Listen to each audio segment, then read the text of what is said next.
You've just finished the complete process of building a classifier and evaluating the classifier. You have selected features, genetic mutations, which can be used to construct a decision tree. And from the decision tree, you can extract classification rules that you then use to classify samples. You've also learned a number of evaluation metrics for assessing the quality of the decision tree classifier that you've constructed.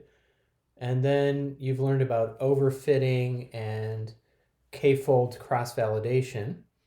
And you've learned in particular how to avoid training a decision tree that is specific to a particular data set. So you've learned to train a decision tree on just a portion of your data, the training data, and then to use the remaining portion of your data to evaluate the decision tree.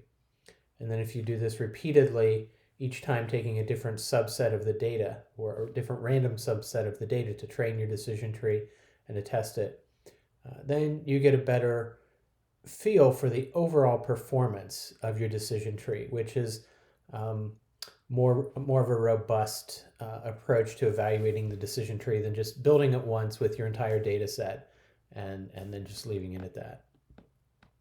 What we're going to be doing in this week and in the coming weeks is we're going to enhance the quality of your decision tree model.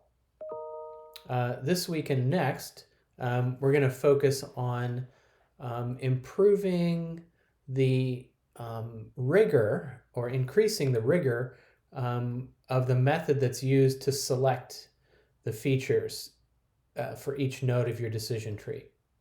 Previously, up to this point, you've been using the measure of true positives minus false positives to make the decision about what feature to use to split each node of the decision tree. What you're going to start doing next in this coming week, you're actually going to learn a technique that's referred to as the Phi function, the Greek letter Phi or Phi. So the Phi function divides the samples in a way that attempts to produce subgroups that are homogeneous. So each branch, each child of the tree, so say the left branch, the left child of the root, ideally would contain only one type of sample. So for example, only cancer types of samples. And ideally, the right branch of the tree would contain only non-cancer types of samples.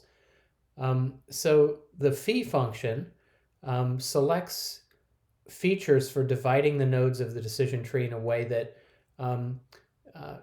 achieves homogeneity as much as is possible. And the Phi function also strives to make the partitions or the subnodes equally sized. So with these two objectives, the Phi function selects features, genetic mutations for dividing the tree. So what you're going to do this week is you're going to take your decision tree infrastructure and evaluation methods, and you're going to swap out the technique that you used to select features. You're then going to train your decision tree. You're going to use threefold cross-validation, and you're going to compare the decision tree that's constructed with this new Phi function, and you're going to compare that against the old decision tree that you had constructed previously using the TP minus FP measure. I hope you have a great beginning to your week and a great week, and I hope the project goes well. Let me know if I can be of any help to you as you're working on the project.